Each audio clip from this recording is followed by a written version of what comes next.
1925 में विजयदशमी के अवसर पर राष्ट्रीय स्वयंसेवक संघ की स्थापना की गई थी। पूज्य डॉक्टर केशवराव बलिराम हेडगेवार जी ने इस दिन का चयन बहुत ही सोच समझ के किया था। वस्तुतः विजयदशमी जो संदेश है, ये अहंकार और असत्य पर सत्य की विजय का एक संदेश देने वाला पर्व है और सनातन संस्कृति का उद्घोष करने वाला, उसको आगे बढ़ाने वाला एक शाश्वत चिंतन भी यहीं से उभरता है। इसीलिए डॉक्टर हेडगेवार जो स्वतंत्रता संग्राम सेनानी थे, लगातार भारत को स्वतंत्र कराने के लिए उनका योगदान रहता था, सक्रियता रहती थी और उन्होंने संघ की स्थापना की और विजयदशमी का दिन इसलिए चुना कि इसके माध्यम से वो जो ब्रिटिश सत्ता थी या भारत के विरोध में जो शक्तियां सक्रिय थीं, जो सनातन संस्कृति के विरुद्ध जिनका आचरण था, जो सनातन संस्कृति के उन्मूलन के लिए प्रयास करते रहे सदियों तक, तो एक संदेश देने का काम किया कि अंततः सनातन संस्कृति के अनुरूप ही भारत विश्व गुरु पहले भी था और एक समृद्ध भारत का निर्माण होगा। ऐसा एक संगठन की स्थापना की गई। विजयदशमी पर राष्ट्रीय स्वयंसेवक संघ का मुख्य कार्यक्रम नागपुर में होता है, जहां सरसंघचालक संबोधित करते हैं। इस बार निश्चित उसमें एक नया अध्याय भी जुड़ा। संगीतकार प्रसिद्ध गायक पद्मश्री शंकर महादेवन मुख्य अतिथि के रूप में उपस्थित थे। उन्होंने अपने गायन की प्रतिभा भी यहाँ पे दिखाई।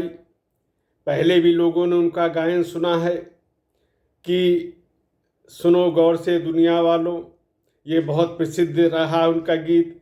बुरी नज़र ना हम पे डालो और सबसे आगे होगा हिंदुस्तानी, ऐसा उनका इस गीत के माध्यम से एक संदेश दिया था। इस बार मुख्य अतिथि थे मुख्य कार्यक्रम के। उन्होंने माँ की आराधना में श्लोक से अपने भाषण का प्रारंभ किया और हम रहें ना रहें भारत ये रहना चाहिए, इस गीत के साथ उन्होंने अपने भाषण का समापन किया।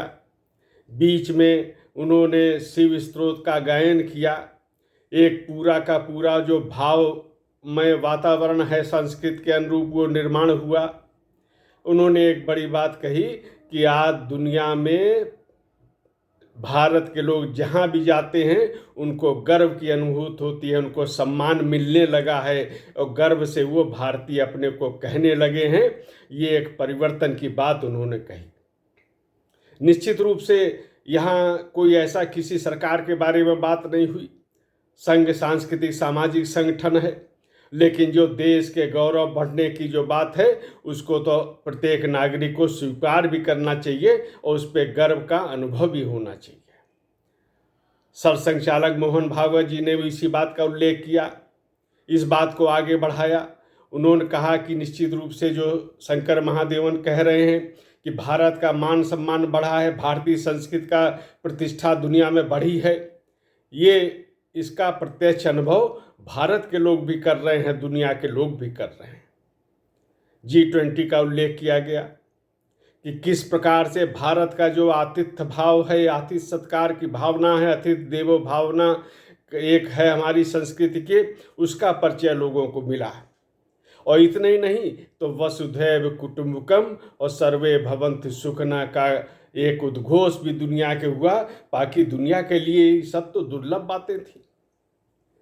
इन्होंने अपनी जो एकता कायम की, किसी ने उपासना पद्धति के आधार पे, मजहब के आधार पे, भाषा के आधार पर, भौगोलिक सीमा के आधार पर, इस आधार पे अपनी एकता कायम की, लेकिन इसके बाद भी उनमें दुनिया में आज तनाव की स्थिति है, संघर्ष की स्थिति है। सभ्यताओं का संघर्ष तो सदियों सदियों तक चलता रहा है, समाधान नहीं निकल रहा है।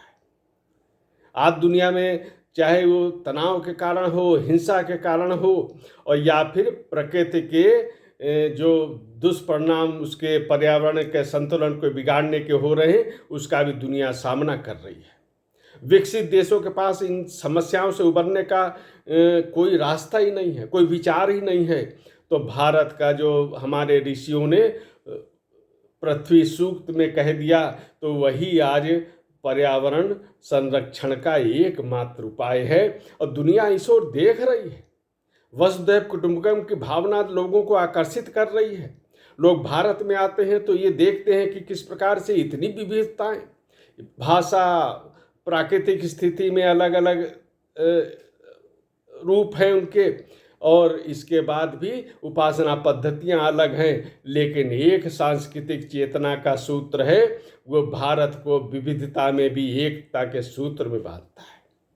आज दुनिया अपनी समस्याओं का समाधान के लिए भारत की तरफ देख रही है, लेकिन जैसा सरसंघ चालक जी ने भी कहा कि दुनिया और प्रभावित हो, हमारे तरफ से मानवता का कल्याण हो, इसके लिए भारत को पहले अपनी समस्याओं का समाधान करके दिखाना होगा, और समस्याओं के समाधान करने की दिशा में भारत बढ़ भी रहा है।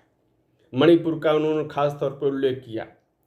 सदियों से यहाँ पे समस्या चल रही थी, तनाव था, हिंसा थी, सेना तक को गोली चलानी पड़ी, ऐसी भी स्थितियाँ आई। 9 वर्षों से शांति व्यवस्था बनी हुई थी, लेकिन इसके बाद भी इसका मतलब है कि ये कहीं न कहीं हिंसा, यहाँ पे तनाव शुरू करने वाले के पीछे कोई न कोई ताकत छिपी रही होगी, और ऐसी ताकतों से हमको सावधान रहने की आवश्यकता है।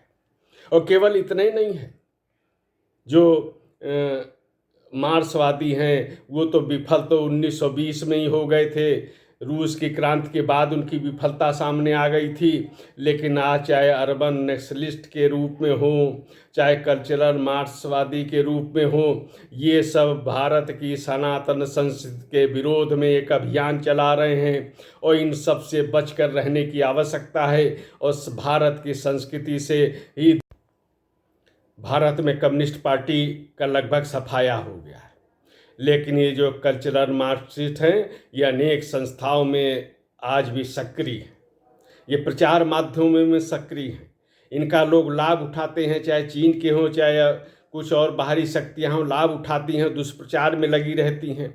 वो संस्कृत के विरोध में आचरण करना उनकी विशेषता है, और वो लोग भारत के संस्कृति को नुकसान पहुंचाने का काम कर रहे हैं, और यही इन्हीं लोगों से आज सावधान रहने की आवश्यकता है, बच के रहने की आवश्यकता है। ये जो इस तरह की सांस्कृतिक जो विकृति को फैला रहे हैं, उससे भारत को बचाने की आवश्यकता है। इनका प्रभाव दूर तक हो गया है, इनके नाम पे कुछ ये एक प्रकार से विमर्श चलाते हैं, और इनके विमर्श में केवल भारत का विरोध मुख्य उद्देश्य रहता है।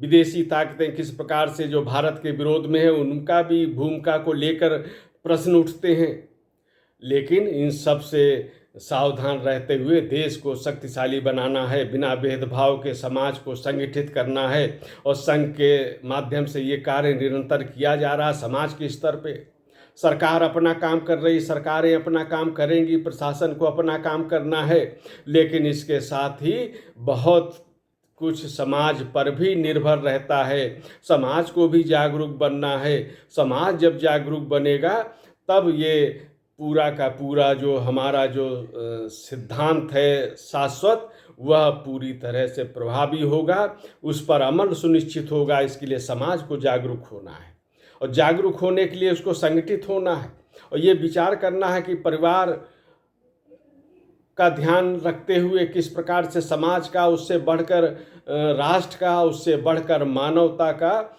क्योंकि मानवता के कल्याण का केवल अगर कहीं विचार है तो भारत की संस्कृति में विचार है, और इस रूप में मानव का कल्याण करने के लिए ये भारत की संस्कृति को हमें अपनाना होगा। अपनाए तो हैं ही, लेकिन उसके प्रति हमको एक तरह से उसके प्रति समर्पण रहना होगा, जिससे दुनिया हमारी बात को सुने, समझे और उस पर अमल करे, जिससे दुनिया में शांति कायम हो, सौहार्द कायम हो। यही देश। संघ चालक जी ने एक बात और भी कही कि भारत सुजलाम सुफलाम देश रहा है, तमाम हमारे यहाँ पे प्राकृतिक सुविधाएं संसाधन रही हैं, जीवन यापन के लिए संघर्ष की स्थिति जो दुनिया में अन्य हिस्सों में थी वो हमारे पास नहीं थी। और इसीलिए हमारी मनीषा ने, हमारे ऋषियों ने जो था वो सत्य की खोज की और सत्य को सनातन रूप में उन्होंने सबके सामने रखा। और ये सदा सर्वदा प्रासंगिक रहने वाला है, शाश्वत है, आज भी उतना ही प्रासंगिक है। तो उस पर आचरण करते हुए समाज को शक्तिशाली बनाना है और भारत को एक परम वैभव के मार्ग पे हमको ले चलना है, वहाँ पे उसको प्रतिष्ठित करना है। जिस प्रकार भारत पहले विश्व गुरु था उसी प्रकार से उसकी प्रतिष्ठा होगी। इस दिशा में संघ निरंतर कार्य कर रहा है। शंकर महादेवन ने भी कहा कि किस प्रकार हम देखते हैं कि भारत के में जहाँ भी कोई दैवीय आपदा का कोई संकट आता है तो संघ के स्वयं सेवक वहाँ पे मौजूद रहते हैं, सेवा कार्य में संलग्न रहते हैं, निस्वार्थ भाव से काम करते हैं। यह जो विचार है वो संघ की शाखाओं के माध्यम से दिया जाता है।